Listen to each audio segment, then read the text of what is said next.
database Scopus. Sebenarnya database Scopus ini bukan e-journal tetapi analytic tools. Nanti mungkin lebih dijelaskan lebih detail oleh Bapak Dr. Johan Jang.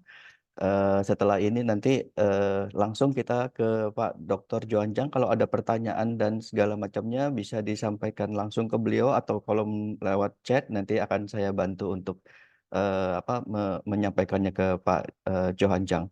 Silakan Pak Johan Jang, terima kasih. Ya, terima kasih Pak. Baik, selamat pagi Bapak Ibu semuanya. Terima kasih sekali Pak Wadi sudah ikut dalam kegiatan ini. Ibu Kanan, ya Bapak Ibu semua di Perpustakaan Universitas Tadulako. Mungkin di sini ada Ibu Wakil Rektor yang lain juga, Bapak Ibu Dekan, Kaprodi, mungkin juga ada yang bergabung ya, Bapak Ibu dosen dan ya semua staf yang hari ini juga bergabung di pagi hari. Terima kasih sekali atas undangannya. Perkenalkan ya, nama saya Johan Jang. Saya adalah Customer Consultant dari Xavier untuk wilayah Asia Tenggara.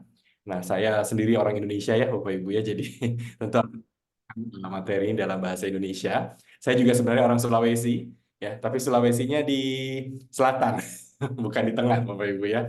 Masih dekat lah begitu ya. Jadi saya aslinya dari Makassar. Nah, belum pernah ke Palu, jadi mungkin nanti ada kesempatan ya bisa berkunjung juga ke Palu, padahal dekat sekali ya. Nah, tetapi saya sendiri saat ini ya lokasinya ada di Jakarta.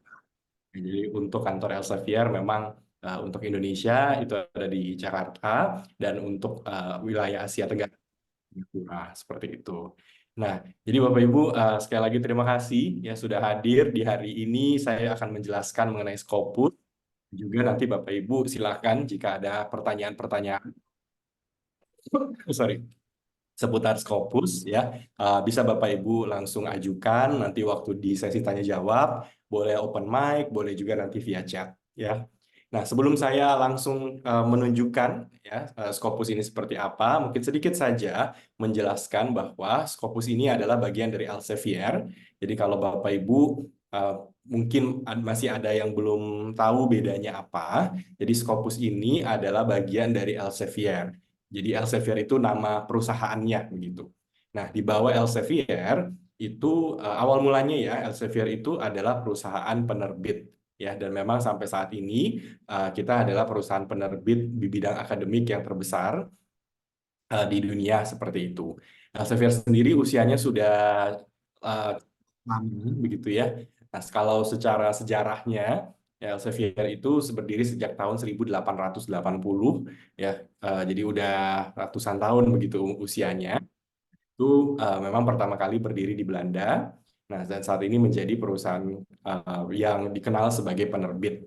Nah, semua dari Elsevier itu kemudian uh, dicantumkan di dalam jurnal-jurnal ya, dan jurnal-jurnal itu bisa diakses di yang namanya science.com. Nah, jadi mungkin Bapak Ibu nyari ya dengan nama Science Direct. Nah, kalau itu adalah lokasi di mana website di mana Bapak Ibu bisa mencari jurnal-jurnal penelitian, kemudian nanti bisa mengunduh full text-nya. Nah, selain Science Direct, ada nama-nama lain lagi yang mungkin cukup familiar, misalnya Mendeley. Nah, itu juga part dari Elsevier. Ada juga beberapa yang mungkin kurang familiar ya, seperti Scival, Pure, Digital Commons, ya, Novel, dan lain-lain. Nah, termasuk salah satunya adalah Scopus. Nah, itu juga salah satu yang memang sangat dikenal begitu ya. Nah, jadi untuk Scopus ini, seperti tadi sedikit dijelaskan oleh Pak Duyanto, bahwa Scopus ini adalah perpaduan antara database dan analytics. Memang di dalam Scopus, Bapak Ibu nanti bisa mencari semua artikel-artikel penelitian yang terindeks Scopus dari lebih dari 7.000 penerbit. Ya, jadi bukan hanya Elsevier saja, tapi penerbit-penerbit lain, selama mereka itu sudah terindeks Scopus, itu bisa dicari di scopus.com. Nah, di sisi lain, Scopus ini juga bisa digunakan untuk melakukan kegiatan analisa. Kalau misalnya Bapak Ibu ingin melakukan SLR, Systematic Literature Review misalnya, atau ingin melihat trending topik dari sebuah, apakah topik yang Bapak Ibu ingin teliti itu masih trending, ya masih sudah kurang, atau Bapak Ibu ingin cari jurnal, nah itu juga bisa digunakan scopus.com-nya. ya. Nah, untuk itu saya langsung saja share screen dan langsung kita melakukan live demo ya. Jadi sebentar. Ya, ini tampilannya. Jadi ketika membuka Scopus.com dan Bapak Ibu berada di dalam lingkungan kampus, nah itu bisa melihat tampilan seperti ini. Ya, nah saran dari kami juga itu ada untuk registrasi ya. Jadi Bapak Ibu juga boleh kalau ingin registrasi ya atau ingin sign in di dalam sistem dari Scopusnya. Ya, itu ada di sebelah kanan. Ketika Bapak Ibu register atau sign in, satu hal yang wajib dilakukan itu adalah menggunakan email institusi. Ya, nah, jadi Bapak Ibu tidak bisa menggunakan Gmail, Yahoo dan lain-lain. Ya, Bapak Ibu perlu menggunakan alamat email institusi. Oke, ini yang gunanya adalah nanti Bapak Ibu juga bisa mengakses Scopusnya ya secara lebih custom gitu ya dan bisa dilakukan juga di luar kampus. Ya, jadi tampilannya Bapak Ibu pastikan bukan lagi Scopus Preview, tapi sudah seperti ini. Ya, ini Scopus yang sudah dilanggankan, artinya nanti Bapak Ibu bisa menggunakan semua fitur yang ada. Jadi di dalam kampus Bapak Ibu bisa langsung buka saja scopus.com ya asal terkoneksi dengan WiFi kampus ya. Gitu. Nah, itu silakan bisa langsung. Nah, dan ada juga opsi Bapak Ibu bisa lakukan akses remote, tapi harus register atau sign in terlebih dahulu di sebelah kanan. Nanti registrasinya simple, masukkan nama depan, nama belakang, nah email institusi itu wajib begitu ya. Password juga Bapak Ibu buat sendiri. Ya, kemudian tinggal klik sign in, register atau sign in. Ya, nanti tampilannya seperti saya. Jadi ini saya sedang registrasi, sudah sign in. Jadi bisa melihat di sini ada alamat email saya, begitu. Ya. Nah, jadi tampilannya nanti begini Bapak Ibu, ya. Dan di sini ada beberapa tab, ya, yang di halaman utamanya ya. Ada dokumen, author, researcher discovery, organization. Nah, yang ini mungkin Bapak Ibu memang belum bisa lihat. Ya, jadi ada dokumen, discovery, organization, sama satu lagi ada sources di kanan atas. Ini posisinya agak berbeda gitu ya. Nah, dari tab-tab ini nih Bapak Ibu, dokumen, author dan seterusnya. Ini adalah data-data yang ada di Scopus. Ya, sesuai dengan namanya masing-masing. Kalau dokumen berarti kita bisa mencari artikel-artikel penelitian terindeks Scopus. Ya, itu yang dokumen. Kalau yang author ini berarti Bapak Ibu bisa mencari para peneliti ya yang sudah punya Scopus. Ya. Kalau researcher discovery ini sama dengan author, tapi bedanya adalah Ibu bisa mengetik topik tertentu dan kemudian sistem akan mencarikan siapa author di bidang tersebut. Ya, jadi kita putar prosesnya. Nanti saya tunjukkan ya live demonya. Kemudian kalau organization sesuai dengan namanya, ini adalah di mana kita bisa mencari profil dari institusi. Jadi Bapak Ibu bisa cari Tadulako, bisa cari universitas lain ya. Nah, itu bisa diklik dari organization. Dan terakhir untuk mencari jurnal-jurnal, Bapak Ibu bisa klik yang sources. Jadi semua jurnal terindeks Scopus supaya Bapak Ibu jadi tahu publikasinya di mana. Ya. Nah, kita akan contohkan satu-satu Bapak Ibu. Pertama, saya mulai dari dokumen terlebih dahulu. Ya. Nah, untuk dokumen, nah Bapak Ibu di sini bisa langsung mengetik kata kunci saja. Ya. Nah, kemudian hal yang penting, karena kata kunci ini kan bisa sangat beragam ya sesuai disiplin ilmunya Bapak Ibu saja atau sesuai dengan topiknya. Nah, contoh ya Bapak Ibu, misalkan saya ketik artificial intelligence AI gitu ya. Nah, ketika Bapak Ibu ketik seperti ini, nanti tinggal klik search, nanti hasilnya akan muncul. Tapi mungkin satu tips yang penting ya adalah seperti Bapak Ibu. Ini saya besarkan sedikit ya. Oke, ketika Bapak Ibu mengetik kata kunci seperti ini, artificial intelligence, nah secara sistem ini akan dikenal sebagai dua padanan kata. Jadi ada kata artificial dan ada kata intelligence. Ya. Nah, hasilnya nanti yang muncul adalah artikel-artikel mengenai artificial dan artikel-artikel mengenai intelligence. Karena kesannya ini adalah dua kata yang berbeda. Itu yang dibaca oleh sistem. Nah, kalau Bapak Ibu ingin mencari Ya, artificial intelligence sebagai sebuah kata, sebagai sebuah istilah begitu ya. Nah, Bapak Ibu perlu menambahkan tanda kutip seperti ini. Ya, jadi kalau kita kutip, yang terjadi adalah nanti hasil pencariannya adalah artikel-artikel yang memang artificial intelligence, ya, bukan pecah-pecah begitu. Ya, contoh lain kalau Bapak Ibu misalkan ingin mencari kan katakanlah nama teori. Ya, misalnya Bapak Ibu sedang bahas teori apa di kelas, kemudian ingin cari penelitian tentang teori tersebut, nanti waktu Bapak Ibu mengetik nama teorinya, nah itu pastikan menggunakan tanda kutip juga. Ya, contoh Bapak Ibu misalkan theory of reason action. Nah, jadi ketiknya kalau tidak nanti ya, kalau Bapak Ibu tidak pakai tanda kutip, nanti yang terjadi adalah teori keluar sendiri, reason keluar sendiri, action keluar sendiri. Ya, jadi pastikan ini satu part besar begitu ya. Tapi kalau sudah, Bapak Ibu tinggal klik search saja ya. Kita coba ya. Ya. Jadi begitu saya ketik seperti ini ya, ini spesifik sekali ya. Nah, di sini akan muncul hasil pencariannya. Nanti silakan Bapak Ibu pakai yang lain juga boleh gitu ya. Jadi bebas saja. Misalnya ini biar lebih umum ya, kita pakai artificial intelligence. Saya klik search ya. Nah, ini hasilnya lebih banyak ya, kita pakai kata kunci lebih umum. Nanti Bapak Ibu silakan bermain-main dengan kata kuncinya. Kemudian hasil pencariannya seperti ini. Ya. Nah, untuk hasil pencarian ini, saran dari kami adalah Bapak Ibu jangan terburu-buru dulu untuk langsung melihat artikelnya, karena jumlahnya di sini banyak sekali ya, ada 559.000. Nah, saran dari kami adalah Bapak Ibu selalu ke sebelah kiri terlebih dahulu.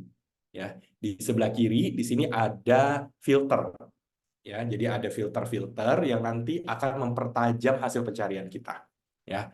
Nah, pertama di sini ada filter untuk artikel-artikel yang open access. Ya, jadi artikel-artikel open access ini bisa download artikelnya, ya. Nanti bisa diklik misalnya all open access, di situ ada 4.000 artikel yang bisa langsung di-download. Ya. Nah, ini bisa nanti Bapak Ibu cari. Kemudian yang berikutnya ada year. Ya, year itu ya tahunnya begitu ya. Nah, tahun ini kita bagi menjadi ada yang range. Jadi kalau range ini Bapak Ibu bisa atur-atur ya, cari artikelnya dari tahun berapa ke berapa ya. Atau ada juga yang individual.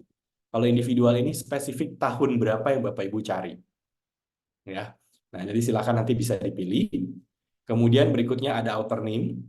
Lalu author name ini mungkin yang sering meneliti begitu ya. Nah, yang sangat penting itu adalah yang ini nih Bapak Ibu, subject area. Ya. Jadi subject area itu kalau saya klik, nah ini akan muncul semua disiplin ilmu ya yang membahas tentang topik yang tadi kita cari. Oke. Nah, ini penting kenapa? Karena biasanya kita punya persepsi begini. Kalau saya mengetik sebuah kata kunci, maka dia adalah hanya bidang ilmu saya saja yang meneliti kata kunci tersebut. Padahal sebenarnya tidak juga. Ya, misalnya kalau saya meneliti artificial intelligence, mungkin saya akan beranggapan bahwa itu diteliti dari computer science. Padahal AI tidak harus diteliti dari computer science. Bisa dari bisnis, bisa dari social science, bisa dari medicine, dan lain-lain. Nah, ini kenapa yang bagian subject area itu sangat penting untuk kita pilih. Jangan sampai nanti, kalau kita tidak pilih ini nih Bapak Ibu, artikelnya kan banyak ya. Waktu kita lagi baca-baca, misalnya saya dari, katakanlah, computer science. Nah, ternyata saya menemukan penelitian tentang AI, tapi dari bisnis, dari psikologi, dari medis. Nah, simpelnya saya tidak akan paham mengenai isi dari artikel tersebut karena ini di luar dari disiplin ilmu saya. Ya, subjek area ini menjadi sangat krusial untuk kita pilih. Ya. Nah, lalu berikutnya ada document type. Untuk document type di Scopus itu isinya tidak hanya artikel, tapi ada conference paper, ada juga, ada review, ada book chapter dan lain-lain. Jadi Bapak Ibu juga nanti bisa memilih ingin mencarinya yang mana. Ya, apakah ingin murni mencari artikel atau mencari conference paper atau yang mana gitu ya. Lalu ada publication stage, ya di sini ada final sama artikel in press. Lalu ini adalah nama-nama jurnal, Bapak Ibu. Ya, ini nama-nama jurnal conference dan bisa nanti di. Nah, kemudian ada keyword, masih banyak lagi nih, ada afiliasi, ada funding sponsor, jadi pemberi dana hibah pun akan muncul, ya. Lalu ada country, ada source type, jadi jurnal, conference dan lain-lain. Nah, satu hal yang juga mulai ada, ya, ini adalah language. Jadi kalau kita klik bahasa, oke, bahasa yang ada di Scopus itu memang masih sangat dominan bahasa Inggris. Tapi bahasa-bahasa lain di sini. Ya, jadi Bapak Ibu bisa lihat. Nah, kita pun sekarang itu sudah oke untuk bahasa di luar bahasa resmi PBB. Contoh, di sini ada bahasa Indonesia, Bapak Ibu. Meskipun ya baru 5 ya artikelnya ya, gitu. Tetapi kita sudah memang mempersilahkan kalau jurnal itu yang terindeks ingin pakai bahasa Indonesia, ya silakan, tidak masalah. Asal abstrak. Jadi yang penting itu abstraknya saja bahasa Inggris, kontennya itu mau pakai bahasa Indonesia, silahkan. Ya, itu kita oke saja untuk jurnal hal tersebut. Makanya di sini kita bisa lihat ada bahasa Indonesia ada 5, bahasa Thailand ada 2, gitu ya. Jadi ada, mulai ada, tapi memang masih sedikit. Ya, oke. Itu, ya seperti itu. Nanti kita tinggal filter saja semuanya. Hormat Uh, Dr. Insinyur Kristina Sandra Tomodo baik begitu. Ya. Nah, nanti dari hasil pencarian ini, ya, fitur yang juga lumayan penting itu adalah ini, sort. Ada di sebelah kanan, Bapak Ibu. Ya, ini fitur untuk mengurutkan hasil pencarian. Oke. Nah, nanti kita bisa memilih mengurutkan berdasarkan apa. Nah, kalau buat saya, yang paling penting itu adalah date dan cited by. Ya, jadi dua ini yang paling penting. Ya, ini begini Bapak Ibu. Kan saya juga mengajar ya gitu, saya juga mengajar, saya juga membimbing skripsi, tesis begitu. Nah, kadang-kadang nih kalau ada rekan mahasiswa misalnya ingin meneliti topik apa gitu ya. Nah, biasanya kan kita suka minta ke mahasiswa, oke, coba dulu sebelum kamu maju dengan topik ini, coba cari-cari dulu artikel-artikel penelitian seputar topik tersebut. Dibaca-baca dulu. Nah, biasanya saya akan minta mereka pertama cari artikel-artikel mengenai topik yang dia pilih begitu ya, yang paling besar dampaknya di dunia akademik, di dunia penelitian. Nah, paling besar dampaknya atau yang bagus-bagus begitu ya. Kadang kan definisinya kurang jelas ya. Yang bagus itu maksudnya apa? Dampak itu diukurnya dari mana begitu. Nah, biasanya saya akan mengarahkan untuk memilih sort di sini ya. Lalu pilih yang cited by highest. Jadi kalau saya klik cited by highest, jadi adalah ya hasil pencarian akan mengurutkan dari yang citasinya paling besar. Ya, misalkan ini ya ini tentang AI deep learning ya. Ini tahun 2015 citasinya 54.000. Ini saya akan minta mahasiswa tersebut coba baca-baca dulu yang ini. Ini kan artikel yang secara citasi paling besar. Meskipun tahunnya sudah 2015 atau yang ini 1986 gitu ya. Nah, itu dibaca-baca dulu. Atau bisa juga begini, saya minta ke mahasiswa coba cari awal mula dari topik yang mau diteliti ini. Ya, awalnya itu ceritanya bagaimana. Nah, itu bisa kita pilih date oldest. Jadi nanti akan kelihatan ya penelitian pertama tentang artificial intelligence terrekord oleh Scopus itu tahun 1960 ya tentang ini bibliografi of simulation gaming artificial intelligence topics. Jadi nanti mahasiswanya Bapak Ibu juga gitu ya bisa coba baca-baca dulu artikel-artikel yang memang sudah sangat lama begitu ya mungkin sekarang kurang relevan lagi tapi setidaknya kita bisa memahami perjalanannya seperti apa. Ini mau dibuat tidak boleh jauh-jauh daripada berpedoman pada efisiensi. Nah, kemudian bisa juga date newest. Jadi kalau misalnya ingin mencari artikel-artikel terbaru tersebut, nah nanti Bapak Ibu pilih date newest. Jadi yang muncul ini artikel-artikel yang memang citasinya masih kecil ya. Tapi ini artikel-artikel yang baru saja rilis ya untuk topik yang ingin kita teliti. Ya. Nah, nanti dari sini Bapak Ibu juga bisa klik artikelnya. Ya, ini saya asal aja ya, saya klik yang ini. Nah, nanti kita juga bisa dibawa ke halaman detail dari artikel ini. Ini akan memuat ini artikelnya dari jurnal apa, statusnya ini open access ya. Kemudian ini judul dari artikelnya, ya, para penulisnya, ada abstrak dan lain-lain ya. Nah, sekiranya kalau memang Bapak Ibu oke dengan artikel ini mau dibaca full text-nya, nah asal di sini open access begitu ya. Nah, itu bisa langsung klik download, bisa mengunduh artikel ini. Ya, kalau Bapak Ibu juga punya Mendeley ya dan Mendeley tersebut sudah sign in, nanti Bapak Ibu bisa lihat seperti saya di sini ada icon Mendeley-nya ya. Nah, ini artinya artikel ini bisa langsung saya buka dengan view PDF di sini. Ya, jadi boleh tombol download boleh pakai view PDF. Ya. Nah, ini akan bisa kalau artikelnya memang statusnya open access, gitu ya. Nah, jadi silakan nanti bisa dicoba. Oke. Nah, kita lihat hasil pencarian ya. Jadi di hasil pencarian ini ya nanti Bapak Ibu bisa telusuri satu-satu ya, istilahnya bisa window shop untuk artikel-artikel yang sudah ada datanya ya, dan nanti silahkan kalau memang OE Bapak Ibu bisa coba untuk download. Nah, tadi sempat saya utarakan juga bahwa di Scopus itu tidak hanya untuk mencari artikel seperti ini ya. Nah, ini fungsi database-nya, tapi bisa juga untuk melakukan analisa-analisa sederhana. Nah, analisa yang dilakukan oleh Scopus itu bisa dilakukan dengan klik yang ini, Analyze Results, yang sebelah kanan ini, Bapak Ibu. Ketika kita klik Analyze Results, banyak sekali analisa yang akan dilakukan terhadap topik yang kita sedang ketik di sini, kata kunci yang kita ketik.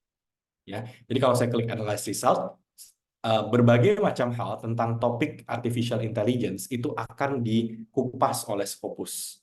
Ya, jadi kita cukup klik ini saja. Nah, ini macam-macam yang akan muncul. Pertama, ya, Scopus akan menunjukkan perjalanan jumlah dokumen yang dipublikasikan mengenai topik ini. Ya, dari beberapa kali aja. Jadi di sini datanya ini dari tahun 1960 ya, terus sampai 2025. Ya. Itu ini jangan dilihat dulu ya 2024 dan 25-nya karena belum selesai begitu ya. Tapi perjalanan ini kelihatan. Nah, ini kalau terlalu jauh, misalkan kita bisa pilih range-nya, katakanlah dari tahun 2010 gitu ya. Nah, sampai yang terakhir. Nah, kita bisa lihat seperti ini. Oke. Jadi topik ini tiap tahun ini naik terus, terutama di 2022 ke 2023. Ya, kenaikannya jam di sini. Oke. Nah, ini menunjukkan apa? Bahwa topik ini adalah trending topik, Bapak Ibu. Karena tadi saya memang pilihnya artificial intelligence. Nah, silakan nanti coba Bapak Ibu ketik sendiri. Hasilnya kan belum tentu seperti ini. Ya, kalau ternyata hasilnya adalah setiap tahun makin turun, itu tanda-tanda di mana mungkin Bapak Ibu perlu memikirkan topik lain. Kenapa? Karena kalau kita melihat ya sebuah topik mengalami penurunan, nanti akan lebih susah mencari jurnal yang mau publikasi untuk topik tersebut. Simpelnya gitu. Ya, karena para peneliti di dunia mungkin sudah pindah ke topik lain. Ya. Nah, itu yang bisa Bapak Ibu coba cek pertama. Jadi analisanya simple, ya analisanya tentang jumlah dokumen per tahun. Ya, tapi ini akan menunjukkan ke kita sebagai peneliti apakah ini masih oke untuk saya teliti atau mungkin saya ganti topik lain. Gitu ya. Nah, ini bisa dilakukan. Kemudian di bawah masih banyak lagi yang dilakukan oleh Scopus. Di sini ada dokumen per year by source. Ini kalau saya klik, nah hasilnya adalah Scopus akan menunjukkan jurnal-jurnal apa yang banyak publikasi untuk kata kunci kita. Ya, di sini sebelah kiri sudah ada urutannya. Ini jurnal conference ya. Ini ada listnya di sini. Sehingga Bapak Ibu ketika nanti misalnya ingin mencari jurnal untuk publikasi artikel Bapak Ibu, itu bisa langsung lihat listnya di sini. Dan ini semuanya berwarna biru, bisa diklik. Jadi kalau kita klik kita akan dibawa ke halaman profil dari jurnalnya. Ya, di situ nanti kita bisa langsung lihat-lihat sendiri. Kemudian kalau kira-kira oke, bisa coba untuk publikasi di jurnal tersebut. Ya, ada jurnal, conference. Nah, ini listnya lengkap. Ya. Nah, kemudian kita juga diberikan ini document by author. Nah, document by author akan menunjukkan ke kita siapa saja yang ahli di bidang ini. Mereka publikasinya cukup banyak gitu ya untuk kata kunci yang kita gunakan. Ya, nah ini ada listnya dan beliau-beliau ini juga namanya dan nanti kita bisa lihat profilnya. Ya, nah ini gunanya untuk apa? Mungkin kalau Bapak Ibu ingin mencari kolaborasi atau ingin mencari reviewer atau jurnal editor mungkin ya, atau bahkan Bapak Ibu yang ingin mencari katakanlah narasumber itu ya, sesuai dengan kata kunci yang Bapak Ibu gunakan. Ya, nah ini bisa seperti ini. Kemudian ada juga by country. Nah, ini akan menunjukkan ya negara-negara mana yang paling rajin publikasi untuk topik yang tadi kita gunakan. Ya. Nah, listnya ada di sebelah kiri. Kita juga bisa cari Indonesia. Ya, coba ya, saya cari Indonesia. Indonesia mana nih Bapak Ibu? Ada terlewat ya, coba. Oh, ini ada nih Bapak Ibu ya. Nah, ini bisa kita klik. Nanti Indonesianya muncul di sini. Ya. Nah, ini bisa juga Bapak Ibu gunakan mencari gap penelitian, tapi dari sisi konteks. Misalnya ya, Bapak Ibu, katakanlah ya, ini ingin tahu topik yang saya pilih, ya, apakah sudah cukup banyak atau ada atau tidak penelitian di Indonesia mengenai topik tersebut. Konteksnya memang Indonesia. Ya. Nah, atau misalnya Bapak Ibu ingin lihat ini kalau di Asia, jangan di dunia, tapi di Asia, ya posisi Indonesia ada di mana? Banyak, sedikit, atau bagaimana? Nah, itu Bapak Ibu bisa pick and choose di sini. Ya, contohnya ya, kita pilih negara-negara Asia saja. Jadi ini saya close di sini. Ya, saya mau lihat posisi Indonesia di Asia untuk topik artificial intelligence. Kita banyak, sedikit, atau bagaimana ini posisinya?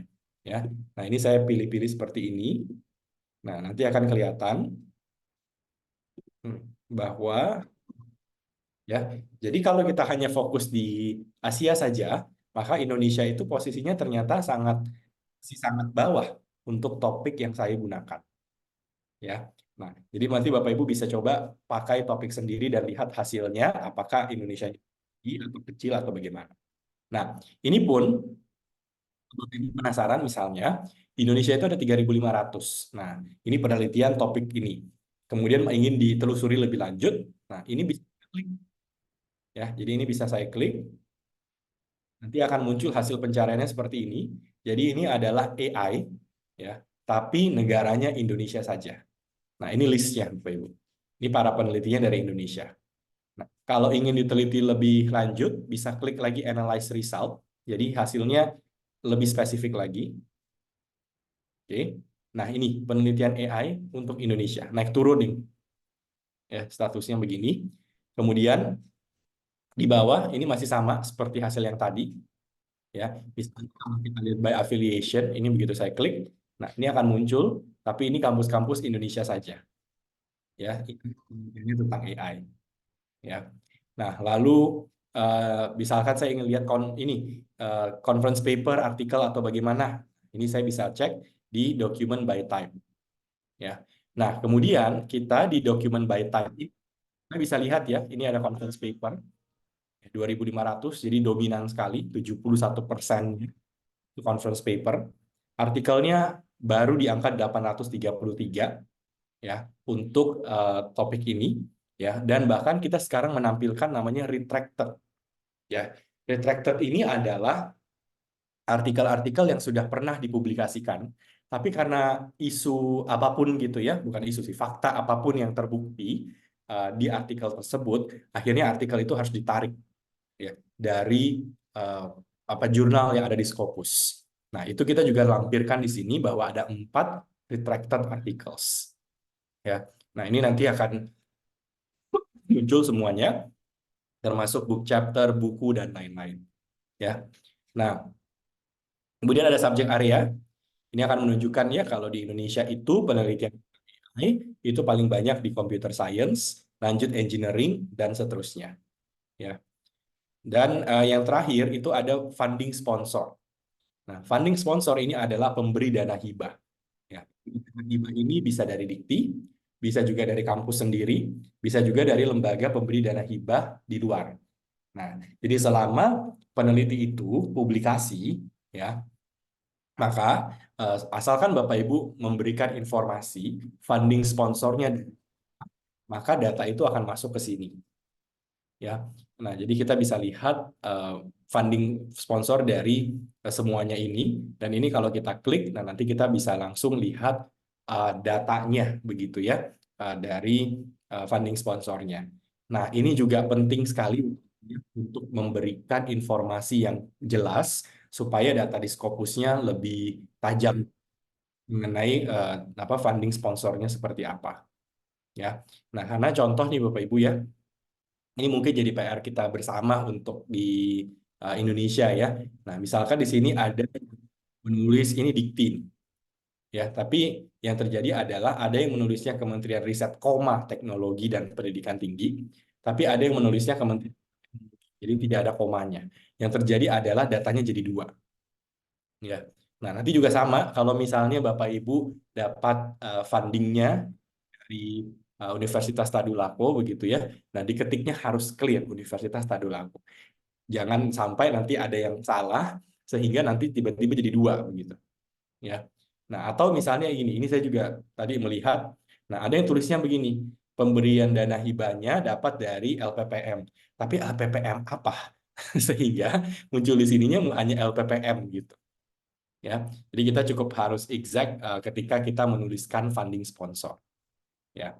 Nah, jadi seperti itu Bapak Ibu, ini data-data yang disajikan, cukup dengan kita klik analyze search result ya yang ada di sebelah kanan. Ya. Nah, jadi itu bagaimana Scopus ya, sekali lagi bisa Bapak Ibu gunakan tadi untuk mencari mencari dokumen yang terindeks oleh Scopus.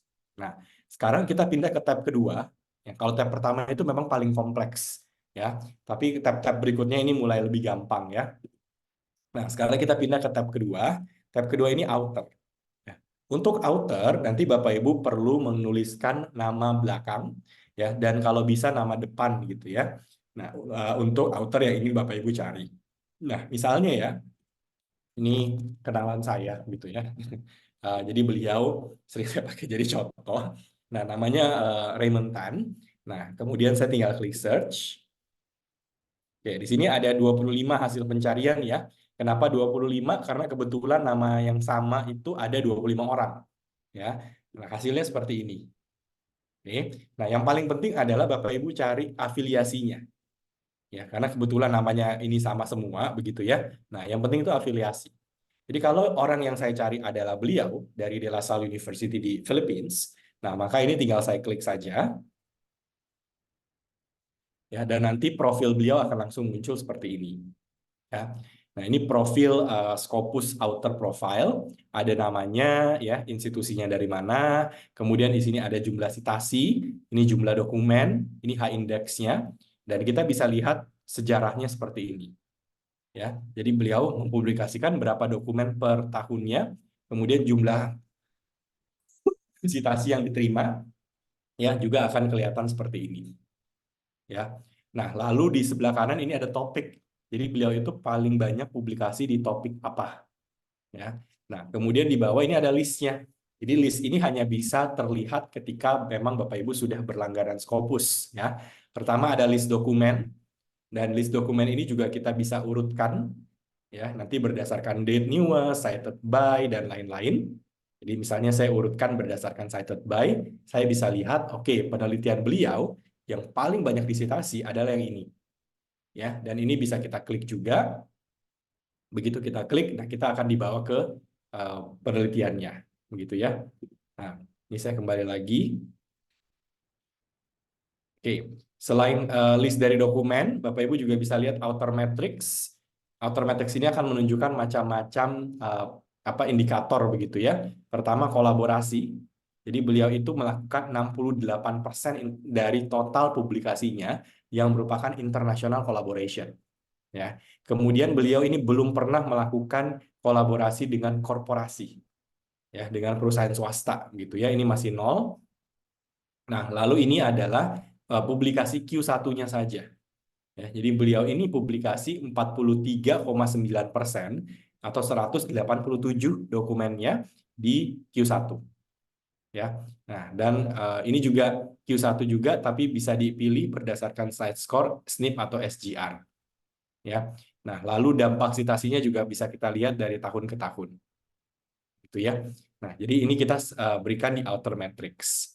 Lalu di sini ada citasi. Jadi, beliau itu mendapatkan hampir 8.500 citasi ya dari dokumen ini adalah 8.498 dokumen yang mensitasi beliau, dan ini listnya ya. Nah, nanti juga bisa diklik untuk tiap artikelnya. Nah, lalu ada preprints, ada co-authors, ada topics ya. Nah, dan juga ada grants. Jadi Bapak Ibu bisa melihat ya secara lebih lengkap mengenai profil dari author ini. Ya, nanti silakan coba sendiri, mungkin nama sendiri atau beliau yang lain yang Bapak Ibu kenal ya. Nah, itu juga bisa menggunakan pencarian author seperti ini ya. Oke. Kita kembali lagi ke sini. Oke. Selain mencari berdasarkan nama belakang dan nama depan, Bapak Ibu juga bisa pakai researcher discovery. Nah, researcher discovery ini adalah Scopus akan mencarikan author menggunakan kata kunci. Ya, jadi kita pakai kata kunci apa? Nanti Scopus akan cari siapa expertnya. Ya, misal ya, saya mengetik di sini tentang kita coba tadi machine learning misalnya. Ya, nah ini engineering sekali nih. Oke, computer science juga. Nah, kalau sudah, saya tinggal klik search. Nah, nanti hasilnya akan muncul. Ini adalah mereka-mereka ya yang memang expert di bidang machine learning berdasarkan jumlah dokumen. Ya, kalau mau diganti misalnya berdasarkan citasi, h-index. Nah, ini juga ada fungsi sortnya. Ya. Nah, ini Bapak Ibu bisa preview profilnya. Ya, Amir Mozafi dari Hungary. Kemudian di sini ada list dokumennya. Dan kalau Bapak Ibu ingin klik melihat profil lengkapnya, itu tinggal klik full profile. Ya, nanti akan muncul profil beliau. Ya.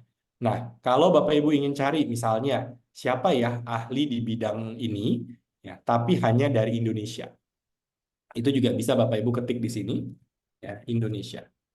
Ya, tinggal kita klik. Nah, nanti akan muncul. Nah, ini adalah dari Indonesia saja. Ini kita bisa preview profilnya. Kemudian nanti bisa kita lihat full profilnya. Ya.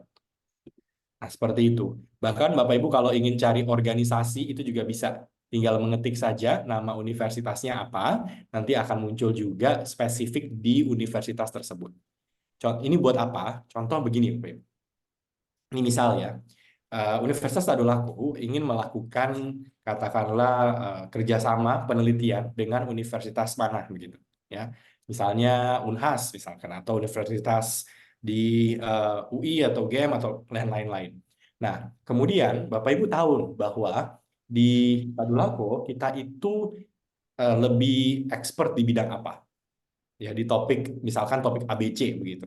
Nah, jadi Bapak Ibu bisa juga mengetik topik tersebut ya ke sini, lalu Bapak Ibu cari Indonesia, lalu coba cari nama universitasnya. Ya. Misalnya Bapak Ibu mau melakukan kunjungan atau mau melakukan MOU ya atau melakukan kolaborasi riset dengan universitas tersebut. Tapi ya, Bapak Ibu juga masih belum tahu siapa ya di universitas tersebut yang bisa betul-betul melakukan kolaborasi. Nah, itu bisa ketik nama universitas di sini.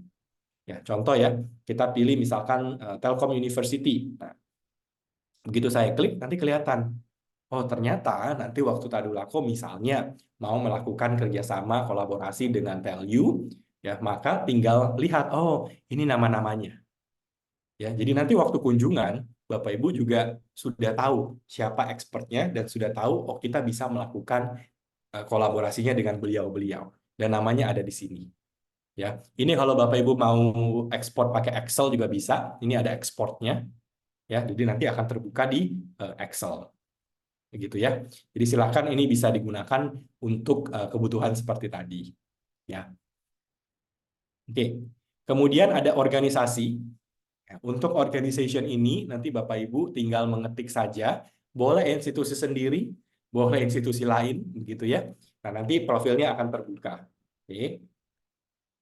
Ya.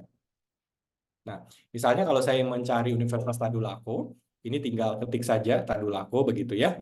Nah, nanti akan terbuka. Nah, nanti profil Bapak Ibu akan terlihat sebagai satu institusi.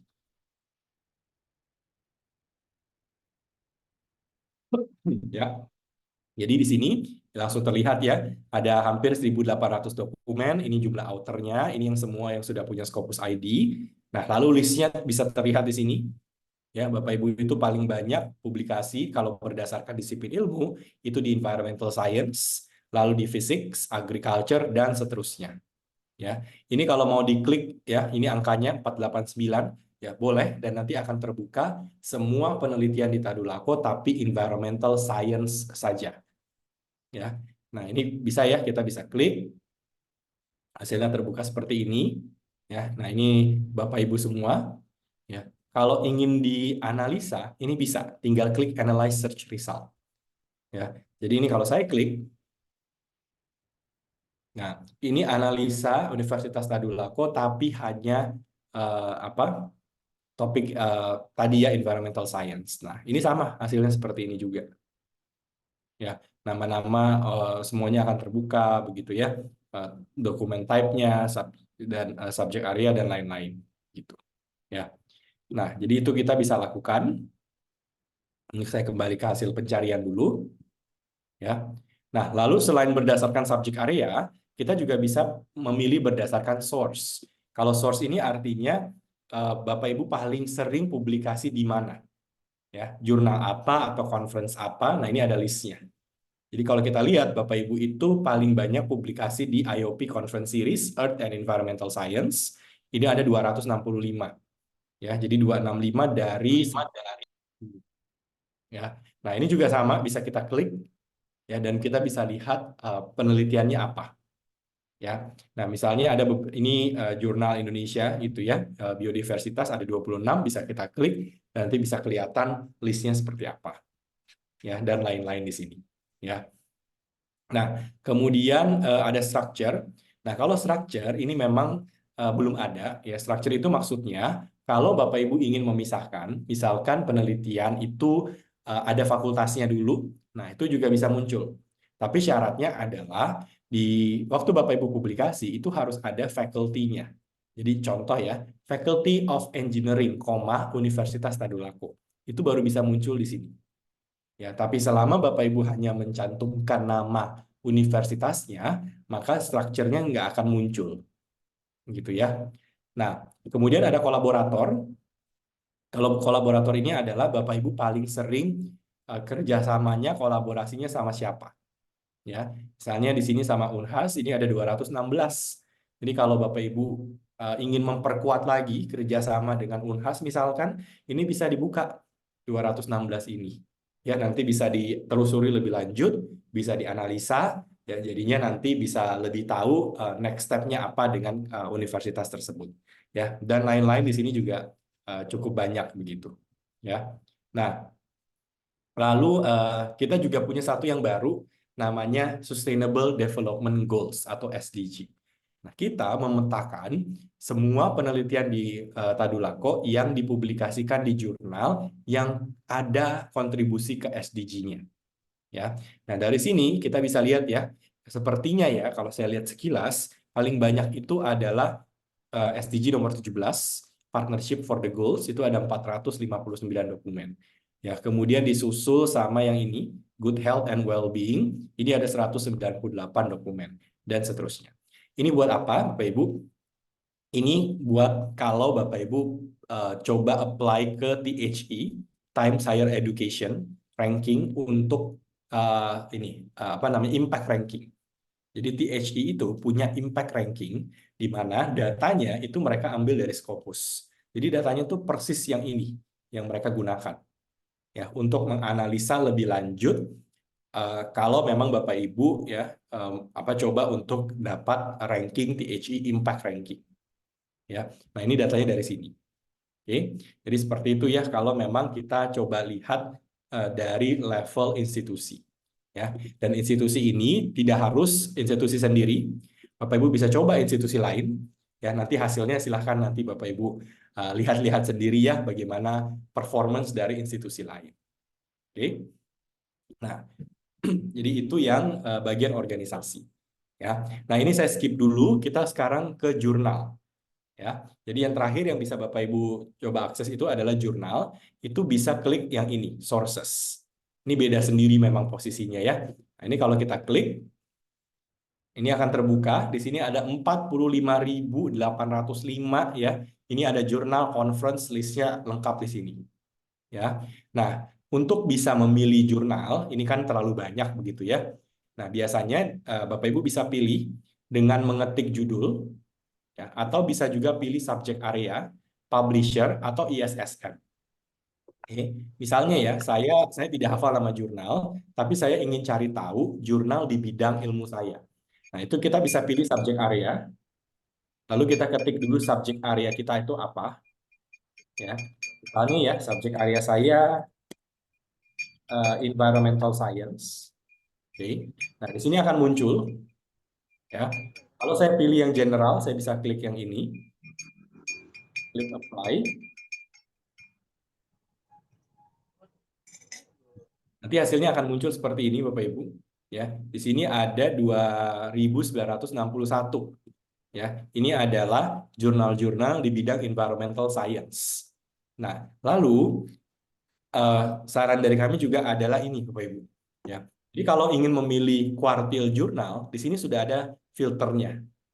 Ya, yang first quartile ini Q1, second quartile ini Q2, ini Q3, ini Q4. Dan kita juga menampilkan ini. Show only titles in top 10%. Maksudnya apa? Ini adalah jurnal-jurnal Q1 peringkat 10% paling atas.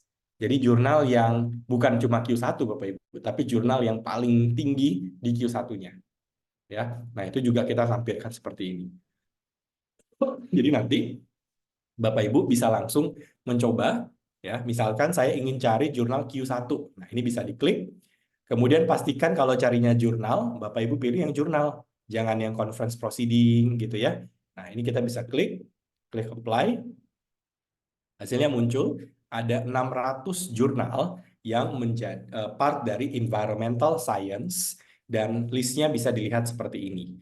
Ini pun sudah kita urutkan berdasarkan nilai side score tertinggi. Dengan kata lain, ini jurnal nomor 1 kalau ingin publikasi environmental science.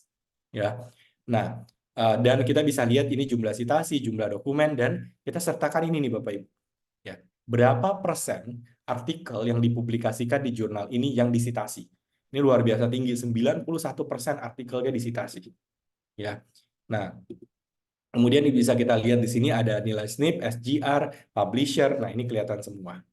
Ya, nah ini kalau saya klik, kita akan masuk ke halaman dari jurnalnya. Ya, ini Energy Environmental Science, ya, ini coverage-nya dari 2008 sampai sekarang, publisher-nya, ini subject area-nya, ya, nilai side score, SGR, sama SNP. Di bawah, kita lampirkan ini nilai side score-nya. Side score itu adalah perbandingan citasi dan dokumen, di mana ya kita harapkan citasi itu jauh lebih besar dibanding dokumen. Ini ciri-ciri jurnal yang baik.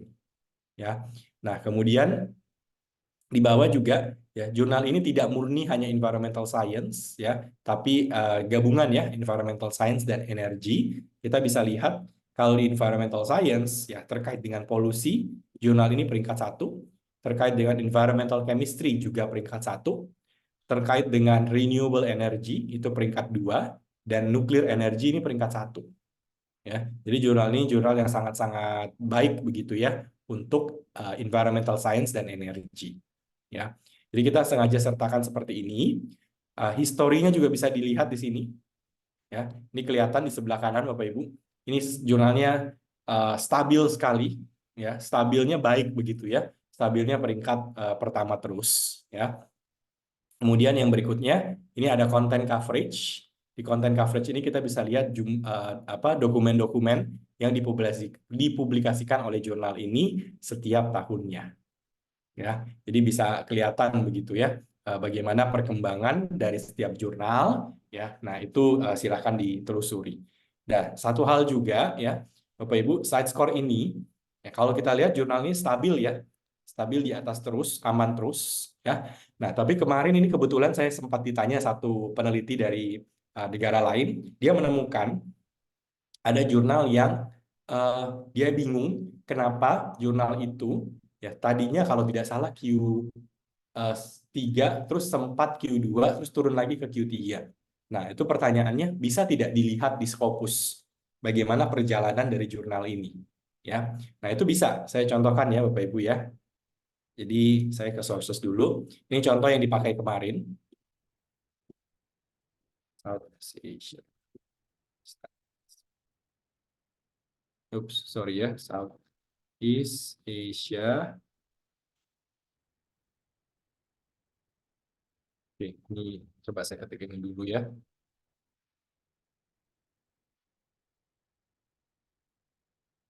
Sorry, bukan ini. Sebentar, Pak Ibu ya.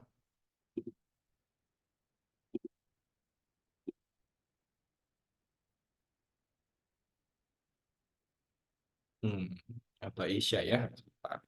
Maaf, lupa namanya.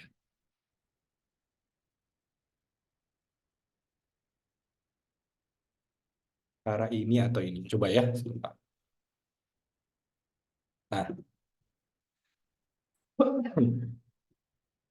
Nah, ini nih Bapak Ibu ya. Oke, benar yang ini. Jadi, kalau kita lihat jurnal ini ya, ini jurnalnya sempat mengalami perubahan kuartil. Ya, cara lihatnya bagaimana? Cara lihatnya yang ini, Bapak Ibu. Ini kalau kita lihat, ya, kalau kita perhatikan, ini ada 4 row begitu, ya. Jadi ada 4 row. Ini yang paling atas, ya, tengah, yang kedua, ketiga, dan keempat. Ya, kalau kita lihat di sini ada percentile in kategori. Jadi Bapak Ibu bisa lihat ya. Ini ada 4 ya, 1, ya, 2, 3, 4. Oke. Nah, ini menunjukkan Q-nya sebenarnya. Jadi kalau kita lihat jurnal ini di titik yang merah ini di 2018, ya, jurnal ini berada di Q3. Ya, jadi ini Q4, 3, 2, 1. Oke, ini berada di Q3, ini Q3 lagi. Kemudian dia naik ke Q2. Ya, kemudian stay di Q2, tetapi sebenarnya sempat turun sedikit Q2-nya. Ya. Nah, tapi artinya memang jurnal ini sempat mengalami kenaikan. Ya. Nah, artikel-artikel yang dipublikasikan di 2018 dan 19 ini adalah Q3, sementara dari 2020 ke 22 artikelnya yang dipublikasikan di sini ini adalah Q2. Nanti kalau misalkan tahun depan ini naik lagi, ya, maka dia akan menjadi misalkan jadi Q1 gitu ya.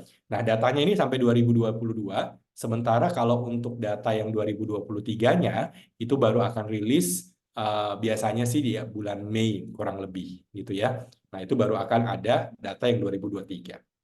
Ya, tapi kita kasih di sini ya trackernya nih Bapak Ibu. Kalau kita lihat ya, sepertinya sih jurnal ini di 2023 datanya sepertinya akan turun. Ya, karena ini tadinya 1,4, ini jadi 1,0.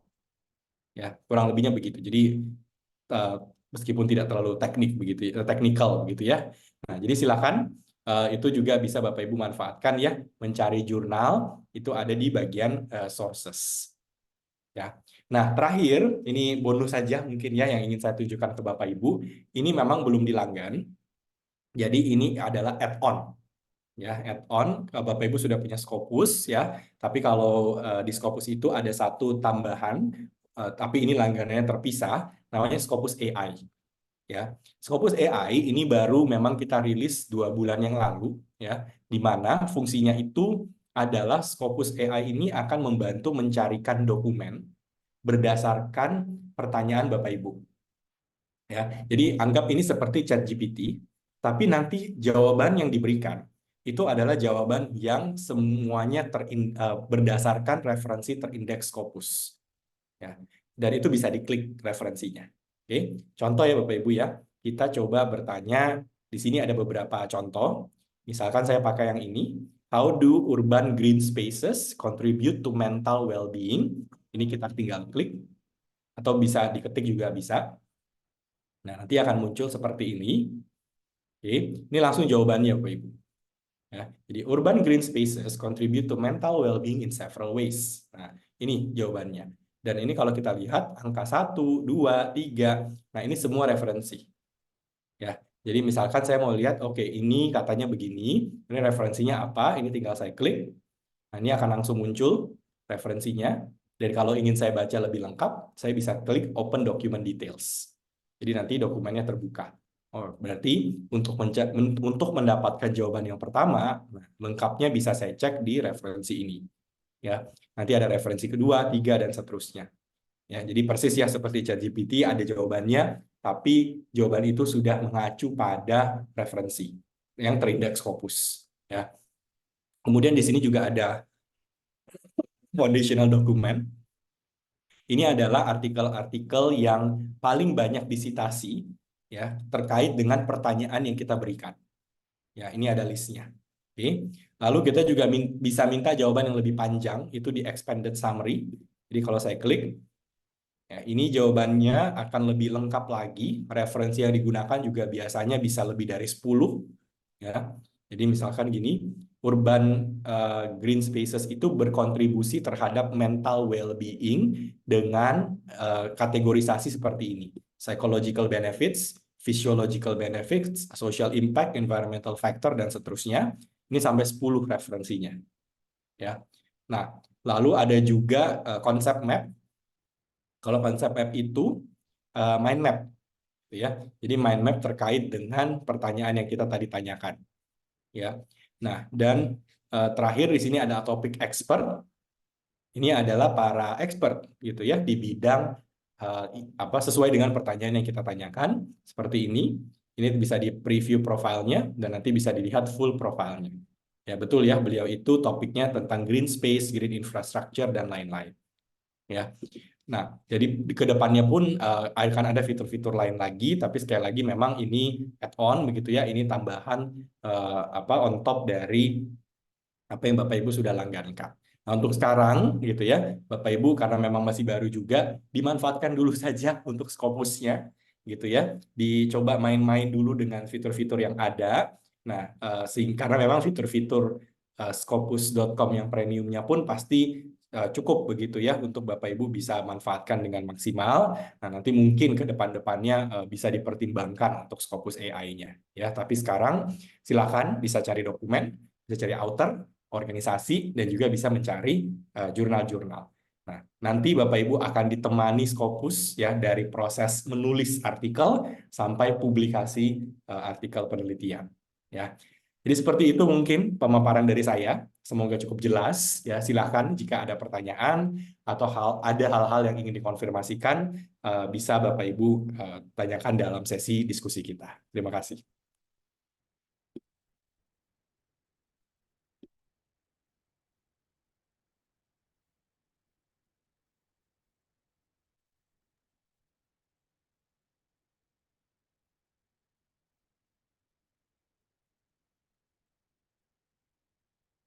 Ya Pak Johanjang, ada pertanyaan dari Bu Maimunah tadi, tapi sepertinya sudah dijawab oleh Pak Johanjang penjelasan mengenai kategori Q1 dan Q2 dan kuartil yang ada di Scopus.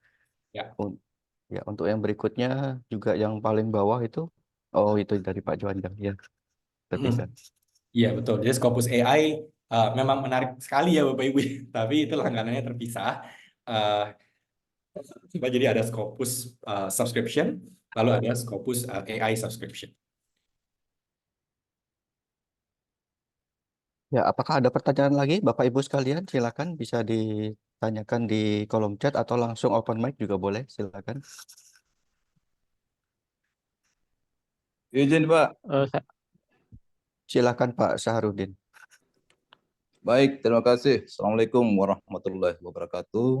Waalaikumsalam warahmatullahi wabarakatuh. Dan selamat siang. Terima kasih sudah mengedukasi kami dalam rangka penelusuran literatur yang khususnya dalam Scopus. Yang ingin saya tanyakan di sini adalah apakah pengguna dari Scopus itu bisa kita akses ya Karena kalau kita berbicara masalah pengelolaan perpustakaan sesuai dengan standar nasional perpustakaan Indonesia itu bukan hanya dalam development library digital collection, tetapi kita juga harus tahu sejauh mana pemanfaatan daripada koleksi itu sendiri. Ya. Dan itu juga berkaitan dengan akreditasi perpustakaan. Kalau banyak koleksinya tetapi kita tidak tahu siapa-siapa yang memanfaatkan koleksi itu, saya kira itu cuma 50-50 nilainya, Pak ya. Tetapi lebih kompleksnya itu kalau banyak koleksinya, kemudian pemanfaatannya juga banyak. Yang kedua, apakah dalam Scopus itu ada sarana translate-nya atau bagaimana, Pak? Terus yang ketiga, kalau misalnya kami ingin mempublikasikan artikel atau jurnal ke dalam Scopus itu, bagaimana tahapan-tahapannya? Terima kasih. Assalamualaikum warahmatullahi wabarakatuh. Waalaikumsalam warahmatullahi wabarakatuh. Silakan Pak Johan Jang. Sorry, saya mute. Oke, terima kasih Pak. Jadi untuk pertama, pertanyaannya adalah mengenai user ya. Nah, jadi Bapak Ibu, untuk pemanfaatan dari Scopus ya, tentu kami bisa memberikan dari Elsevier mengenai bagaimana laporan pemanfaatan Scopus ini. Ya, biasanya bisa sekitar per 3 bulan atau per 4 bulan begitu ya, supaya datanya lebih kelihatan begitu. Nah, di dalam laporan ini nanti Bapak Ibu bisa melihat dari segi berapa banyak jumlah pencarian yang ada di Scopus, apa yang dicari gitu ya. Nah, itu bisa kelihatan semua. Nah, tetapi satu hal yang tidak bisa kita berikan dan memang tidak ada, Bapak Ibu, adalah siapa yang mengakses. Ya, jadi kalau jumlahnya bisa, tapi siapanya tidak. Kenapa? Karena pertama adalah ini masalah privacy policy. Jadi kalau kita ingat Bapak Ibu ya, setiap kali kita daftar di website manapun, itu ada privacy policy. Nah, di privacy policy itu membuat kita tidak boleh mengeluarkan data privacy dari user, termasuk nama depan, nama belakang, password, dan lain-lain. Ya, nah itu standar global yang diterapkan oleh semua website. Karena kalau privasinya seperti itu keluar, itu akan termasuk dengan password-password juga. Ya, jadi itu secara jumlah bisa, tapi secara siapanya itu yang tidak bisa. Ya, termasuk misalnya ini yang daftar mahasiswa atau dosen. Nah, kalau kita mengeluarkan datanya, maka kita sebenarnya melanggar privacy policy secara global. Nah, itu tidak diperbolehkan seperti itu. Sedikit, Pak. Sedikit, Pak. Hmm. Iya. Kalau pengalaman saya, Pak, dengan menggunakan e-books, ini kan sama-sama digital ya. Jadi kita itu bisa melihat siapa-siapa yang memanfaatkan e-book itu. Kemudian judul-judul apa yang biasa dia akses.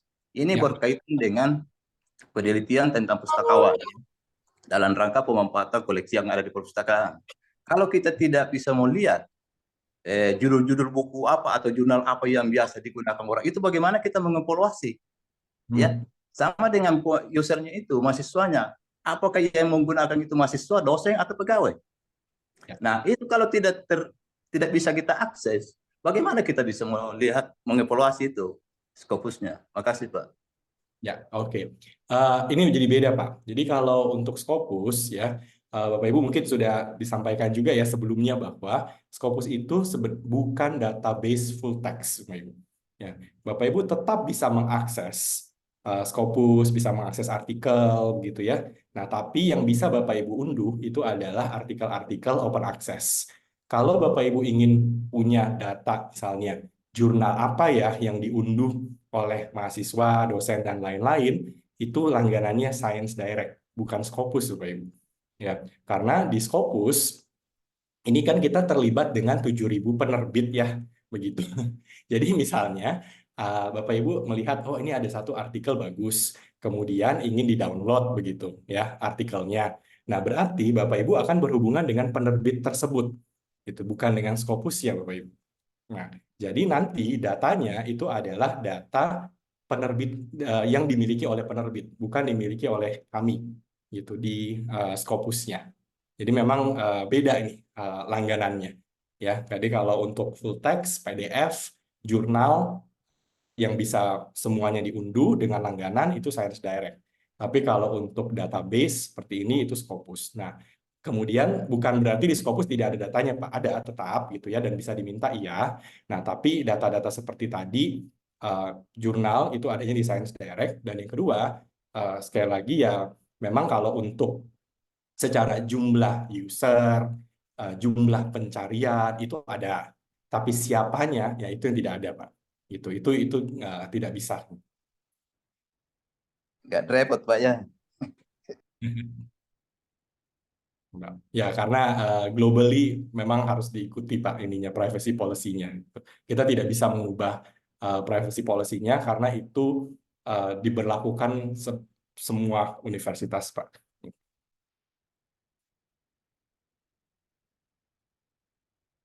Oh ya, pertanyaan kedua saya jadi lupa.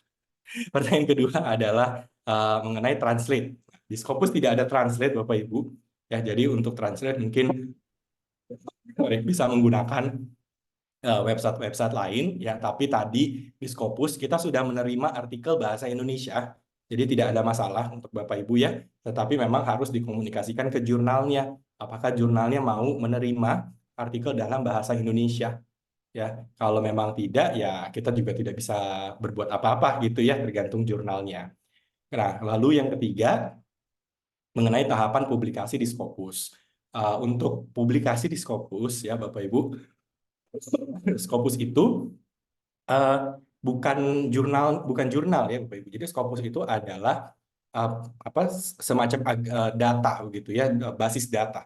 Nah, sehingga tahapan publikasi ke jurnal-jurnal terindeks Scopus itu umumnya ya standar lah ya. Artinya Bapak Ibu punya artikel, kemudian nanti bisa submit ke jurnalnya, bisa cari di Scopus begitu ya. Kemudian bisa submit di jurnal tersebut, lalu mengikuti proses dari setiap jurnal. Dan tiap jurnal itu mungkin beda-beda ya prosesnya. Nanti tinggal Bapak Ibu ikuti saja flow-nya seperti apa untuk setiap jurnal. Begitu. Nah, nantinya kalau sudah publikasi ya di jurnal itu, jurnal tersebut, maka datanya akan masuk ke Scopus. Ya, jadi kita menarik data tersebut masuk ke Scopus dan bisa dicari. Ya. Semoga menjawab, Pak. Terima kasih Pak atas Ya. penjelasannya. Ya, ada pertanyaan juga dari Resen ini Pak Golar, silakan. Izin, Baik, Pak. terima kasih. Pak Yang ya panggilannya. Mohon maaf saya agak lambat tadi bergabung. Saya kira menarik sekali tadi penyampaian terkait dengan fitur yang bisa dimanfaatkan di Scopus, utamanya Scopus yang berlangganan ini. Karena pertanyaan saya gini Pak, tadi terkait dengan penjelasan Bapak, salah satu fitur di Scopus khususnya di Research Discovery, nah kita diberikan kemudahan untuk memanfaatkan facility untuk melihat analisis result. Nah, cuma saya tadi belum melihat, utamanya ketika kita ingin menyusun penelitian atau jurnal yang terkait dengan review, biasanya kita membutuhkan informasi tentang keeratan hubungan antara jurnal atau riset-riset sebelumnya yang dipublish itu dengan apa yang akan kita review. Nah, selama ini kami menggunakan connected paper untuk membantu memapping itu, Pak. Nah, apakah ini bisa kami dapatkan juga di fitur yang disediakan oleh Scopus berlangganan ini, Pak? Karena kami tadi belum melihat secara jelas tentang pemetaan yang dilakukan oleh Scopus kaitannya dengan judul-judul yang memiliki tingkat keeratan tinggi dengan apa yang akan kita tulis. Itu yang pertama. Yang kedua, ini pertanyaannya tektok, utamanya untuk Kepala UPA Perpustakaan juga. Saya kira tanggung kalau misalnya kita hanya melanggan jurnal-jurnal yang bisa kita akses tanpa memanfaatkan full facility yang disediakan oleh Scopus. Seperti tadi Scopus AI, saya kira artificial intelligence itu penting Bu dilanggan sekalian. Ini saran saja kalau misalnya perpustakaan bisa memfasilitasi supaya kita bisa powerful untuk memanfaatkan apa-apa yang disiapkan oleh Scopus. Itu kedua. Yang ketiga Pak, saya pengen sekali segera untuk bisa mengakses ini. Saya tadi agak lambat, bagaimana cara kita untuk masuk sebagai salah satu pengguna yang masuk kategori pelanggan dari apa yang sudah dilanggan oleh perpustakaan kami. Terima kasih, saya kira itu atas kesempatannya. Oke, terima kasih Pak. Oke, Bentar ya, Pak, saya ini dulu. Oke, biar nggak lupa saya catat dulu. Oke, pertama Pak, untuk visualisasi ya, ya kalau kayak connected papers atau apa itu ya beberapa kali juga saya gunakan. Memang kalau di Scopus itu kita tidak ada fitur untuk mengkoneksikan antara paper. Nah, tapi yang kita ada itu adalah basis datanya. Jadi biasanya yang saya lakukan adalah saya ketik dulu pakai kata kunci apa, kemudian kan muncul ya semua papernya. Nah, ini sebenarnya kalau dikatakan apakah semua paper yang muncul ini ada koneksinya? Ya ada gitu, pasti Pak. Nah, tapi di Scopus itu tidak ada fitur memvisualisasikan hasil pencariannya. Jadi kalau saya biasanya saya unduh dulu ya, tapi yang saya unduh itu bukan full text-nya. Yang saya unduh itu adalah metadatanya. Abstraknya itu yang penting. Nah, kemudian baru dari sana saya masukkan ke software lain yang memang fungsinya ke visualisasi data, gitu, visualisasi metadata, begitu. Nah, tapi setidaknya apa yang divisualisasikan itu adalah artikel-artikel yang terindeks Scopus. Jadi jauh lebih aman ya dibandingkan saya random saja saya pakai, tapi saya tidak tahu dasar artikelnya ini apakah ini hanya mungkin ya tanpa bermaksud merendahkan gitu ya, tapi misalkan apakah ini hanya skripsi atau ini hanya dipublikasikan di jurnal yang kurang bagus gitu ya, atau bahkan mungkin artikelnya dipublikasikan di jurnal Predator. Nah, itu saya tidak perlu khawatir karena setidaknya basis datanya sudah bagus. Baru saya visualisasikan pakai software yang lain. Ya, di Scopusnya memang tidak dikhususkan untuk visualisasi data seperti itu. Ya, kalau visualisasi data itu kalau di Elsevier itu namanya SciFile ya, apa bukan Scopus. Jadi Scopus itu basis data mentahnya, SciFile itu gunanya visualisasi data gitu. Nah, itu yang pertama. Terus yang mengenai akses ya. Nah, untuk akses sendiri ini tergantung lokasinya Bapak Ibu. Jadi kalau Bapak Ibu ada di kampus ya, itu bisa membuka scopus.com, tapi dengan catatan Bapak Ibu sudah terkoneksi dengan Wi-Fi. Dan Wi-Fi-nya Wi-Fi kampus ya, bukan tethering Bapak Ibu ya. Nah, supaya apa? Kita bisa mendeteksi bahwa Bapak Ibu ada di wilayah kampus di dalam range IP kampus, jadi bisa langsung pakai. Scopusnya tidak lagi Scopus preview, tapi sudah Scopus yang tadi saya tunjukkan. Itu kalau di dalam kampus ya, dan koneksinya Wi-Fi kampus ya. Nah, yang kedua adalah kalau di luar kampus, misalnya Bapak Ibu lagi di rumah gitu ya, di kafe dan lain-lain, itu bisa, tapi Bapak Ibu buka scopus.com, kemudian registrasi dulu. Ya, di sebelah kanan itu ada register or sign in. Nah, klik registernya seperti biasa, nama depan, nama belakang, password ya, dan email itu harus email universitas. Ya, baru klik registrasi atau sign in. Kalau sudah nanti Bapak Ibu akan ditanya ini dari universitas mana. Nanti tinggal diketik saja nama universitasnya begitu ya. Nah, kemudian cek email Bapak Ibu ya. Karena akan ada verifikasi.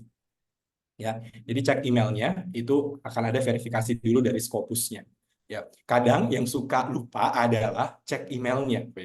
Jadi kadang-kadang kita sudah registrasi selesai, ya, kemudian tetap bentuknya preview, kita belum bisa lihat apa begitu ya. Nah, karena mungkin belum cek di emailnya. Ya, nah jadi seperti itu. Kalau saran tadi ya buat perpustakaan. Semoga menjawab ya Pak. Terima kasih banyak, Pak. Ya, sama-sama Pak. Izin Pak, mau bertanya. Oh iya ya, Pak mungkin Livi. Pak. Pak Livi. Oke, ya. Baik Ya, Pak, silakan Pak. Mungkin ya, nanti terima Bapak Ibu kasih. yang lain kalau boleh raise hand dulu ya Bapak Ibu ya biar Ya, ini. Tapi nggak apa-apa Pak, Pak Livi dulu Pak, Ya, minta silakan. maaf, minta maaf. setelah Ya. ini Pak Andi mungkin Pak Andi Arham Asaf. Iya, iya. Oke. Begini Pak, saya mencoba untuk mengindeks korpus ya. Tapi apakah kalau misalnya kita mempunyai apa namanya tulisan atau paper yang dikutip menggunakan terindeks Scopus, kalau acuannya tidak terindeks Scopus, apakah bisa itu Pak? Itu saja Pak yang saya mau tanyakan. Silakan. Kasih. Oke, pertanyaannya adalah Jadi dari Bapak izin publikasi. Ya, saya minta maaf tadi karena saya agak ke tengah tadi waktu saya masuk. Cuma ini Oh ya, kebetulan paper saya terindeks apa namanya yang dikutip gitu, yang dikutip itu kan terindeks Scopus. Kalau acuannya tidak terindeks Scopus, apakah paper saya juga masih bisa digunakan gitu Pak di Scopus itu? Makasih. ya. Oke, jawabannya bisa Pak. Jadi tidak masalah. Tidak semua referensi yang Bapak Ibu gunakan harus terindeks Scopus. Dan yang kedua, kalaupun misalnya ya Bapak Ibu publikasi di jurnal nasional, misalnya di Sinta, yang belum terindeks Scopus, tapi kemudian ada artikel yang dipublikasikan di jurnal terindeks Scopus mensitasi Bapak Ibu. Ya, nah itu datanya akan masuk ke Scopus. Tapi bukan berarti Bapak Ibu punya paper terindeks Scopus ya. Gitu. Tapi Ya. itu gitu. Jadi tidak masalah Pak. Makasih Pak. Sama-sama Pak. Ya. Pak Andi ya, silakan Pak Andi. Baik, terima kasih Pak Johan atas presentasinya. Yang saya mau lanjut lagi dari Pak Golar tadi. Jadi saya ini kan sudah punya akun Scopus Pak, tapi yang sudah saya gunakan sejak lama itu masih menggunakan Yahoo, ya kan? Nah itu sudah ini. Nah kalau saya coba tadi akses via institution, kemudian dia minta email, saya masukkan email Untat. Kemudian dia minta register lagi. Nah, kalau saya register lagi, berarti saya nanti akan mempunyai dua akun di Scopus, Pak. Sementara publikasi saya semua di akun yang lama yang menggunakan Untat ICID. Nah, itu gimana? Apakah saya tetap menggunakan Untat ICID atau apakah ada cara untuk menggunakan akun yang lama yang sama? Itu yang pertama. Yang kedua, terkait dengan penelusuran jurnal. Apakah di Scopus kita bisa melihat yang pertama misalnya ini jurnal yang kemungkinan akan bermasalah gitu. Jadi apakah predatory atau nanti kemungkinan nanti akan discontinue. Nah itu kira-kira gimana caranya melacak kira-kira jurnal yang berpotensi untuk discontinue atau jurnal yang kira-kira nanti akan di blacklist oleh Scopus supaya kita pada saat memilih jurnal itu juga tidak menjadi apa terakhir nanti kita rugi karena ternyata bermasalah. Makasih Pak. Oke, ya terima kasih Pak. Sebentar ya, ini tak catat dulu biar nggak lupa Pak. Oke, sip. Nah jadi pertama Pak Andi untuk profil ya kalau Bapak Ibu mungkin sebelumnya sudah pernah pakai Yahoo, Gmail dan lain-lain. Nah betul yang tadi Pak Andi katakan bisa untuk registrasi lagi, tapi kali ini pakai email Untat begitu. Nah apa yang akan terjadi adalah pertama Bapak Ibu tidak perlu khawatir dengan Scopus profilnya. Di Scopus profilnya itu tetap ada, tidak masalah Bapak Ibu ya. Nah Bapak Ibu nanti bisa klaim itu sebagai profilnya Bapak Ibu. Jadi dalam kasusnya Pak Andi, misalnya Pak Andi sign out dulu dari Yahoo-nya, kemudian sign in, sekarang registrasi atau sign in menggunakan alamat email Untat. Nah profilnya Pak Andi di Scopus itu tidak masalah, tetap akan aman begitu ya. Nah nantinya kalau sudah Pak Andi sudah punya akun lagi sekarang atas nama kita. Nah akun Pak Andi bisa klaim profil yang masih aman itu sebagai punyanya Pak Andi. Udah seperti itu saja Pak. Jadi tidak ada masalah sama sekali dengan akun Scopus Pak Andi. Itu kira-kira butuh berapa lama Pak untuk mengklaim itu? Biasanya 1 sampai 2 kali 24 jam. Oh iya, yes. Oke, seperti itu. Lalu yang kedua, bisa lihat jurnal itu misalnya. Ya, jawabannya bisa Bapak Ibu. Sebentar ya, saya share screen biar lebih jelas caranya. Oke, misalnya tadi kita cari jurnalnya dulu ya. Ada yang mau contoh mungkin Pak Andi ada jurnal apa gitu? Atau saya random saja? Random saja. Misalnya kira-kira Ya. supaya kita tahu bahwa ini ada kecenderungan bermasalah atau tidak gitu. Ya, misalnya kita cari coba jurnal bisnis Q4 ya. Oke. Terus ini saya asal aja Bapak Ibu ya. Misalkan ini. Ya. Ini judul jurnalnya International Journal of Spa and Wellness ya, spesifik sekali gitu ya. Ini 2018 sampai sekarang. Nah, cara untuk mengetahui jurnal ini masih aman atau tidak, setidaknya dari angkanya, itu adalah yang di bawah sini, Bapak Ibu. Ya, pertama ini namanya site score. Ya, site score itu simpelnya adalah Bapak Ibu bisa lihat jumlah citasi itu harus lebih tinggi dibanding jumlah dokumen. Itu udah syarat mutlaknya. Jadi kalau tiba-tiba Bapak Ibu ketemu ini dokumennya 100 citasinya 1, waduh. Ya. Nah, itu kacau nanti ya. Kalau ini oke lah ya. Kemudian yang kedua, sorry, Bapak Ibu bisa lihat ini. Ini kan 2022 ya. Kemudian ini 2023. Nah, sederhananya adalah ini angkanya jauh di atas yang 2022. Berarti jurnal ini semakin baik begitu ya. Dan kalau Bapak Ibu ke sini, oh ini jurnalnya baru ini ya. Ke rank and trend, Bapak Ibu bisa lihat ya. Ini sebenarnya kalau jurnalnya udah lebih lama, ini akan kelihatan historinya seperti apa. Tapi untuk sementara, Bapak Ibu bisa lihat yang ininya dulu aja. Ya, jurnal-jurnal yang lumayan bagus ya. Biasanya itu angka site score-nya di atas 1,0. Ya, itu lumayan. Ya, tapi kalau ya nanti ketemu 0,1, 0,2 terus ininya turun lagi, waduh. Ya, itu sebaiknya kita hindari karena kemungkinan bisa jadi jurnalnya bermasalah. Gitu. Mungkin tidak bulan ini, bisa jadi bulan depan baru discontinue. Seperti itu, Pak. Semoga menjawab ya, Pak ya. Ya, terima kasih, Pak. Ya. Kalau jurnal yang blacklist apa yang predator enggak kelihatan di sini, Pak ya? Itu adanya di sini Bapak Ibu. Jadi sebentar. Itu adanya. Jadi Bapak Ibu buka di sources seperti ini ya. Seperti biasa kita buka di sini. Nah, lalu kalau ingin lihat semua list jurnal yang discontinue dan jurnal-jurnal baru yang terindeks Scopus, itu bisa klik yang ini. Download Scopus source list. Ya. Nanti di situ ada listnya, itu ada 25.000 gitu ya, panjang sekali. Nah, kemudian Bapak Ibu bisa filter mana yang discontinue. Nanti akan muncul. Ya. Terima kasih, Pak. Ya.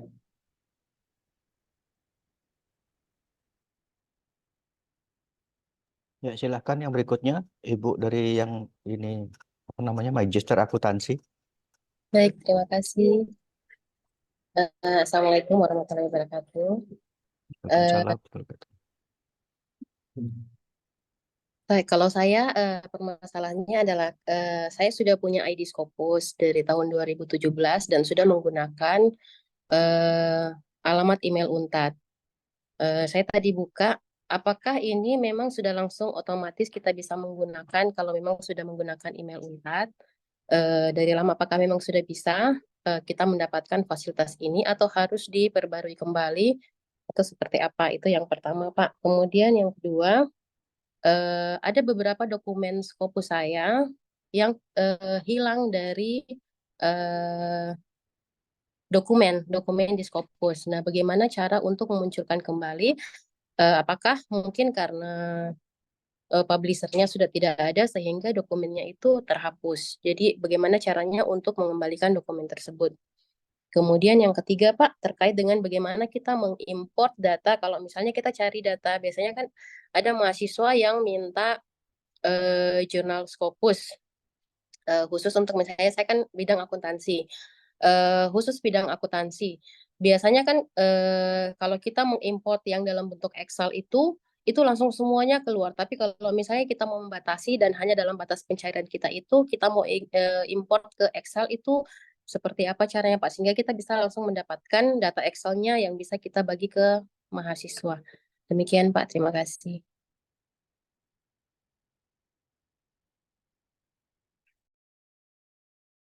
Oke, sorry masih di mute. Ya, jadi Bapak Ibu untuk akses secara remote ya, ini kebetulan Pak Dwijanto sudah menampilkan di bagian chatting. Ya, di situ ada ya yang Science Direct Activate Remote Access, itu sama saja. Untuk Scopus juga bisa. Ya, jadi kalau Bapak Ibu masih bingung, itu bisa langsung coba klik di sana, nanti ada step by step-nya.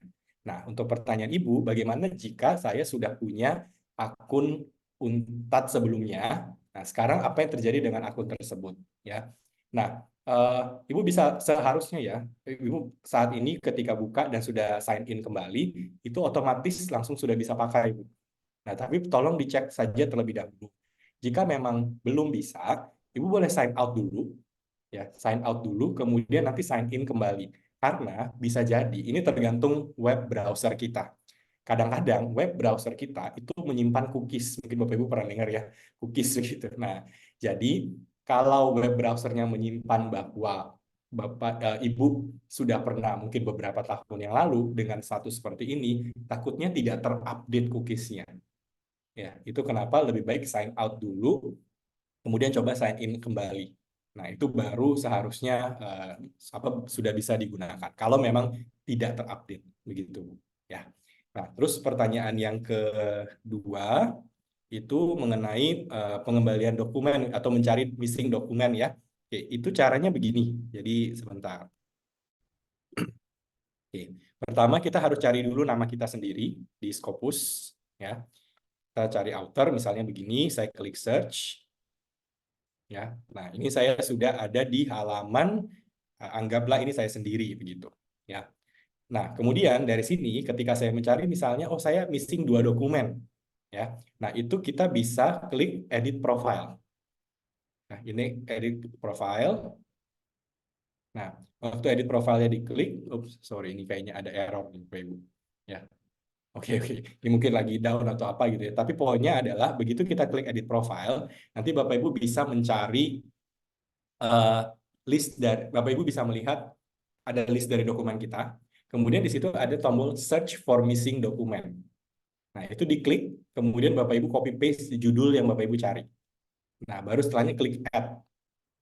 Ya. Nah, cukup seperti itu ya. Jadi edit profile, kemudian nanti klik search for missing document, copy paste artikel yang missing tersebut ya.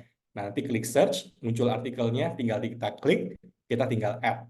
Nah, kalau sudah, nanti tinggal klik submit.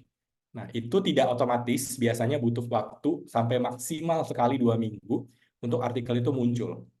Tapi, itu kejadiannya kalau memang artikelnya tidak masuk ke profil Bapak Ibu.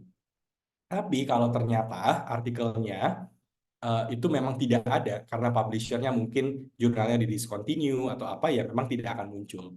Gitu. Ya. Jadi, kita perlu klik di edit profile ini. Begitu saja. Nah, kemudian yang pertanyaan berikutnya mengenai bagaimana mencari list jurnalnya. Oke. Ini kita ke sources, seperti ini. Lalu kita ketik dulu subject areanya, misalnya accounting, gitu ya. Ini kita klik accounting. Nah, di sini ada 192. Kalau ingin download yang 192 saja, maka jangan yang ini, bukan yang ini. Tapi ini diklik dulu, all, klik export to Excel. Ya, jadi nanti yang muncul di Excel hanya 192 saja. Ya, dan ini sudah ada listnya semua di sini. Nanti mahasiswanya tinggal pilih-pilih saja mau yang mana, begitu. Ya, semoga menjawab ya, Bu. Terima kasih.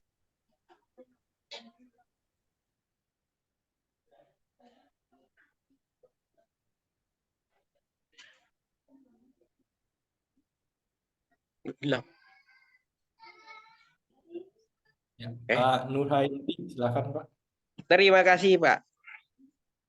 Saya mau tanya, saya sudah registrasi di Scopus menggunakan akun Google Pak. Juga kalau saya mengirim ke jurnal itu menggunakan akun Google, soalnya akun Unpad ACID itu kalau dipakai ngirim itu kadang nggak masuk. Jadi saya memilih menggunakan Google karena lebih mudah terkirim gitu. Nah, kalau sekarang saya menggunakan akun institusi untuk daftar di Scopus, apakah akun Google dan akun institusi bisa di-merger, Pak? Mau tanya itu, terima kasih. Oke, jawabannya bisa Pak, jadi nggak masalah gitu ya. Jadi misalnya Bapak Ibu selama ini pakai Gmail, kirim artikel, publikasi, semuanya Gmail. Ya, tapi di Scopus ya, Bapak Ibu kan harus pakai email Unpad ya, untuk masuk ke Scopusnya. Nah, Gmailnya Bapak Ibu nggak masalah, karena nanti yang penting itu sebenarnya bukan emailnya Bapak Ibu, tapi yang penting itu sebenarnya namanya Bapak Ibu. Jadi yang tidak boleh beda itu nama lengkapnya Pak. Emailnya boleh beda. Ya.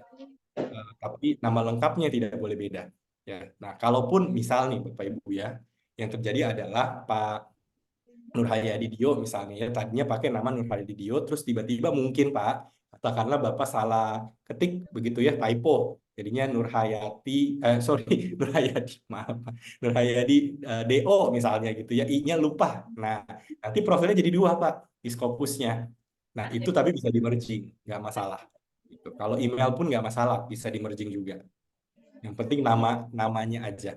Ya, ini yang nanti membuat misalnya nih Bapak Ibu ya, Bapak Ibu kerja di Tadulako, kemudian nanti mungkin pindah ke universitas mana begitu ya. Nah, yang lama pun bisa di merging lagi di universitas yang baru. Jadi nggak masalah asal namanya sama. Begitu Pak. Satu lagi Pak, Ya, nama silakan. saya kan hanya satu Nurhayati saja. Dio itu nama aksesoris saja. Oke. Nah, Ya. terus dalam penulisan jurnal itu saya biasa menggunakan satu nama tanpa ada nama farm, dan itu terbaca di Scopus, kadang ya ditanya belakangnya apa gitu. Apakah baiknya saya tetap menggunakan nama Nurhayadi saja satu atau ditulis 2 kali Nurhayadi Pak? Oke. Ya. Umumnya sih Pak, itu akan dimintanya di double. Jadi Nurhayadi itu umumnya ya Pak. Gitu. Tapi Ya. ada juga yang memang tidak masalah. Ya, yang penting nama belakangnya saja gitu. Justru nama belakang Pak yang lebih penting biasanya. Gitu. Nah, tapi ini harus jadi istilahnya Pak, kalau begini Bapak sendiri nih yang perlu menentukan. Saya mau arahnya, oke saya cukup satu nama saja, ya, atau biar aman saya langsung dua-duanya saja. Karena kadang-kadang memang ada yang minta 2 nama begitu. Nah, akibatnya ada yang paling penting sebenarnya nama kampusnya Pak. Nama kampusnya harus oke, supaya kalau misal Pak, ternyata itu Bapak publish katakanlah sudah 10 artikel, berapa belas artikel begitu ya. Kemudian tiba-tiba muncul ada Nurhayadi, kemudian ada Nurhayadi, Nurhayadi begitu ya. Tapi kampusnya sama Pak, Universitas Tadulako. Nah, itu bisa di-request untuk di-merge gitu. Tidak masalah gitu. Nah, nanti ke depannya mungkin kalau rekomendasi kami pakai yang 2 nama. Ya, supaya tidak memunculkan profil baru lagi yang cuma satu nama Pak. Gitu. Ya. Ya. Nah, dari Scopus ini biasanya ya Pak, kalau ada nama kita ragu, ini orangnya sebenarnya sama atau bukan begitu ya. Atau mungkin jangan-jangan memang ada 2 Nurhayadi di universitas yang sama. Nah, kita pasti split dulu Pak. Kita pasti buat jadi profil baru karena lebih gampang menggabungkan daripada memisahkan profil gitu Pak. Terima kasih Bapak. Ya, sama-sama Pak. Oke. Boleh lanjut pertanyaan Pak sedikit. Oh iya, oke iya, silakan. Bagaimana caranya menggabungkan tadi pertanyaan saya kan saya sudah coba masuk ke ini menggunakan Untat ICD yang baru dan sudah cuma tetap di Untat ICD jadinya kosong. Sementara kalau saya buka di yang Yahoo itu kan ada isinya. Jadi ada 2. Jadi gimana cara menggabungkan 2 akun ini gitu? Oke. Kalau itu Pak bisa kontak us Pak. Jadi di kanan bawah di scopus.com itu ada kontak us. Nah, Bapak screenshot saja ya. Hasilnya seperti apa? Nah, nanti biar tim di belakang layar yang langsung switching begitu Pak. Jadi Bapak cukup email kasih tahu bahwa ini sebelumnya saya pakai ini, hasilnya sudah seperti ini. Nah, sekarang saya pakai punya universitas. Nah, tolong ini di switch akunnya. Baik. Jadi lebih gampang.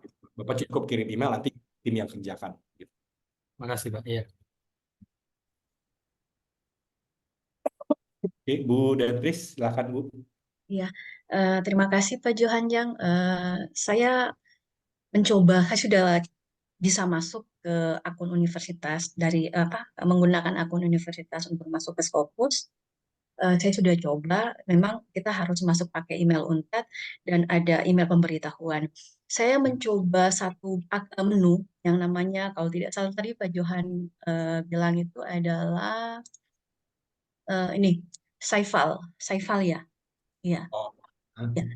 Saya mencoba untuk masuk, tapi kemudian ada pemberitahuan yang masuk. Saya berulang kali diminta untuk mengkonfirmasi bahwa betul saya terdaftar di Universitas Tadulako. Kemudian saya sudah ada banyak email yang masuk, saya coba klik terus, tetapi pada akhirnya itu ada pemberitahuan bahwa institusi tempat saya bernaung itu tidak memiliki akses ke sana, ataukah memang Saifal ini tidak ikut berlangganan begitu, terpisah seperti AI tadi. Ya. Ya. Kemudian tadi yang kedua, ini kan masalah margin, Pak Johan. Ini kan kita langganan, sekarang kan Unpad itu langganan sama Elsevier. Kemudian ketika tidak berlangganan lagi misalnya itu seperti apa nantinya? Mungkin itu pertanyaan saya. Terima kasih Pak Johan. Oke, ya pertanyaan pertama Bu, Saifal betul itu tidak melanggan. Jadi Saifal itu terpisah memang dari Scopus gitu. Fungsinya kalau Saifal itu lebih ke visualisasi data. Jadi data-data mentah yang ada di Scopus itu divisualisasi oleh Saifal. Nah itu biasanya untuk kebutuhan strategi universitas, fakultas dan lain-lain gitu Bu. Nah jadi memang kalaupun meskipun sudah Ibu konfirmasi, pasti begitu buka nanti tulisannya belum berlangganan begitu. Nah itu yang saya paham. Nah terus yang kedua adalah itu tadi ya mengenai merging ya. Oke, jadi Bapak Ibu untuk fasilitas merging outer, membenarkan nama dan lain-lain itu tanpa berlangganan pun tidak masalah ya. Jadi kalau memang kasusnya adalah membenarkan nama, merging outer, cari artikel, nah itu semua bisa dilakukan tanpa langganan. Ya, bedanya kalau dengan langganan bukan berarti ada jalur khususnya Bapak Ibu ya, bukan bukan gitu. Tapi bedanya adalah data yang nanti Bapak Ibu bisa lihat untuk profilnya Bapak Ibu itu jauh lebih lengkap ya ketika sudah berlangganan dibanding belum. Ya, misalnya nih Bapak Ibu. Kalau kita tidak berlangganan, maka kita bisa lihat dokumen-dokumen yang kita publikasikan. Ya, itu tidak masalah gitu ya, tetap bisa kelihatan. Jadi kalau ada yang missing, Bapak Ibu mau tambahkan itu masih oke. Tapi kalau misalnya Bapak Ibu mau lihat sitasi, saya berapa banyak yang sudah sitasi saya, siapa yang sitasi saya kolaborasi selama ini dengan siapa gitu ya, dan detail-detail lainnya, nah itu yang memang tidak bisa diakses tanpa langganan. Jadi istilahnya kalau di Scopus itu kita freemium, ada free-nya, tapi ada premium-nya. Tapi untuk outer, kita kasihnya cukup banyak yang free-nya. Ya, terutama merging, searching dokumen, dan lain-lain. Ya, semoga menjawab ya.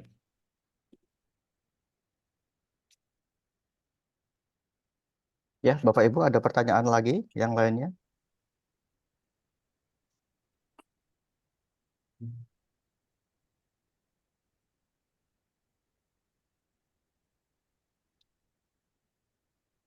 Sepertinya, apakah ada Bapak Ibu pertanyaannya lagi? Silakan bisa open mic atau diketik di kolom chat. Bertanya. Halo, Assalamualaikum warahmatullahi wabarakatuh. Ya, waalaikumsalam. Silakan Pak Nengah ya. Silakan Pak. Iya, Bapak. Terima kasih atas kesempatannya. Ada mungkin beberapa hal yang saya tanyakan. Yang pertama, kalau kita sudah buka Scopus itu kan jurnalnya memang harus kalau kita mau download itu ya, kan minta dibayar itu Pak ya. Nah, kalau dibayar biasanya dialihkan ke institusi. Nah, pertanyaan saya, apakah semua institusi kampus itu sudah berlangganan Scopus itu atau tidak? Itu yang pertama. Ya, tadi karena kalau kita mau buka kan harus menggunakan emailnya kampus, seperti Unpad gitu. Dan yang kedua, tadi sudah ditanyakan tentang menelusuri bagaimana menelusuri jurnal-jurnal yang apa namanya, jurnal yang dalam kurung yang apa namanya, tidak naik turun Scopusnya Pak. Jadi ada satu, kadang-kadang jadi dari dua, ketiga, dan terusnya bisa naik jadi dua dari satu gitu. Terus saya jelaskan. Yang saya ingin tanyakan tadi, kalau kita mengambil salah satu jurnal itu kan untuk sebagai bagian dari proses proses ingin mengupload atau apapun sana, bagaimana solusinya itu Pak? Apakah bisa langsung ke jurnalnya atau ke bagaimana? Terima kasih. Ya, oke. Nanti pertanyaan ketiga tadi mungkin boleh diulang Pak, saya kurang. Oh ya, pertanyaan yang terakhir itu Pak, bagaimana kalau kita maunya kita mengupload jurnal pada jurnal yang kita tuju gitu? Apakah langsung ke jurnalnya dan seterusnya Oke, Pak? oke, Ya, oke. Oke, baik. terima kasih Pak. Saya jawab dulu ya Pak ya, terima kasih. Oke, jadi yang pertama adalah mengenai download artikel-artikel yang ada Ya, di Scopus ya. Oke, ya, untuk download artikel di Scopus, pertama begini, kalau artikel itu statusnya adalah open access, maka bisa langsung Bapak Ibu tinggal klik download, nanti artikelnya ya tinggal di-download begitu ya. Nah, itu bisa. Kemudian ada juga artikel-artikel yang memang perlu berlangganan dengan penerbitnya ya. Misalnya waktu Bapak Ibu klik download, katakanlah penerbitnya itu ya tidak harus Elsevier ya, bisa penerbit lain lah begitu. Nah, begitu Bapak Ibu klik, itu akan dibawa ke halaman penerbitnya, lalu downloadnya di sana. Nah, ini tergantung. Kalau Bapak Ibu punya akses langganan ke penerbitnya, maka itu tetap bisa di-download. Ya, dan itu betul biasanya dilanggankan oleh kampus untuk akses tersebut. Ini seperti ya anggaplah seperti langganan majalah gitu Bapak Ibu ya. Jadi antara kita beli sendiri majalahnya atau sudah dibelikan oleh kampus, jadi kita tinggal membaca saja begitu. Nah, itu status yang ada di Scopus. Ya, kita kasih kalau open access, tapi kalau tidak kita berikan linknya untuk download, tapi tergantung apakah ada akses dari kampus atau tidak, Pak. Kemudian pertanyaan yang kedua, Q itu yang ini apa yang saya dapat tadi, kenapa Q-nya bisa naik atau turun begitu ya Pak ya, dari sebuah. Nah, itu memang tergantung dari nilai side score Bapak Ibu. Dalam arti begini, nilai side score itu tadi beberapa contoh yang kita lihat, naik, turun gitu ya. Nah, ketika nilai side score itu kita kelompokkan, ya, jurnal itu anggaplah ada 100. Nah, kemudian 100 jurnal ini kita hitung citasi dan dokumennya, ya, dan kemudian akan muncul angkanya. Lalu hasil tersebut kita urutkan dari peringkat pertama sampai yang terakhir. Nah, jurnal itu tiap bulannya itu kita akan hitung side score-nya berapa. Itu yang nanti menyebabkan side score itu bisa naik turun.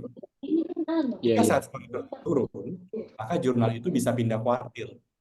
Ya, kalau kebetulan angkanya naik terus begitu ya, ya jurnalnya bisa pindah dari Q3 ke A. Kalau turun pindah lagi ke Q4 gitu. Kenapa bisa jadi ada perubahan kuartil. Nah, yang terakhir, kalau untuk upload artikel ke jurnal Pak, itu di website masing-masing ya. Jadi Scopus itu guna Bapak mencari listnya dari jurnalnya. Kemudian nanti tinggal di copy paste saja judul jurnalnya, kemudian tetap up artikelnya ke website masing-masing begitu. Oke, makasih banyak Pak. Ya, sama-sama Pak. Oke, Assalamualaikum. Yang penting ada di sini. Bapak Ibu silakan kalau ada pertanyaan yang lain. Bisa open mic atau di kolom chat. Sedikit lagi Pak, mohon izin. Ya, Berarti silakan, kita Silakan, Pak Walar. hanya melanggar Elsevier ya Pak ya? Kenapa Pak, maaf? Hanya Elsevier saja Pak ya? Yang bisa open access di langganan ini? Yang asal statusnya open access Pak. Ya. Oh ya, selain Betul. Elsevier ya. Oke. Selain Elsevier, asalkan statusnya open access bisa Pak. Baik, Gitu. baik. Begini Pak, jadi Elsevier itu publishernya, Iya. salah satu produknya adalah Scopus. Iya. Kalau Bapak mau ke yang e-journal itu dengan Science Direct Pak, produk dari Elsevier juga. Jadi saat ini di Universitas Tadulako baru melanggan Scopus, belum melanggan Science Direct untuk e-journalnya, begitu Pak. Baik. Ya, terima kasih Pak. Pak. Iya. Mudah-mudahan Kepala UPA mendengar ini supaya sekalian melanggan Science Direct ya Pak ya. Science Direct ya. Iya. Baik, terima kasih. Pak. Terima Ya. kasih. Dengar Pak, terima kasih Pak Dekan. Siap. Silakan ada yang raise hand, Pak Agus Lan ini.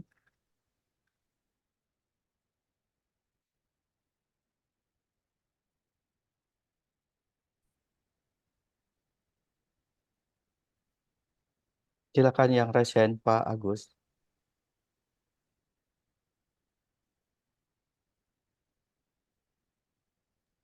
Masih mute mungkin Pak. Silakan Pak.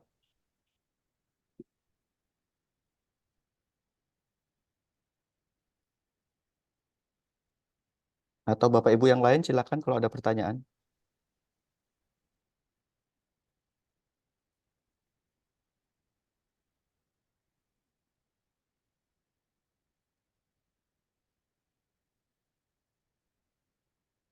Oke.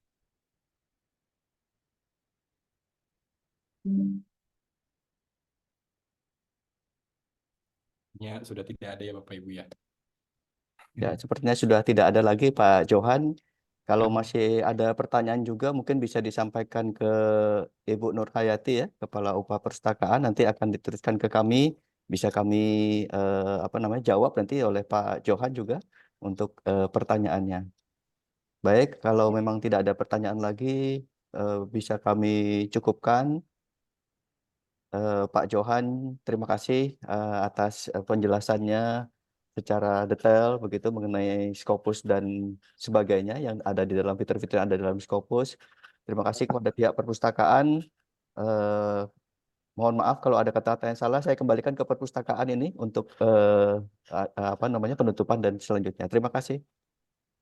Ya, terima kasih. Baik, Terima kasih. Bapak Ibu sekalian, terima kasih atas partisipasinya.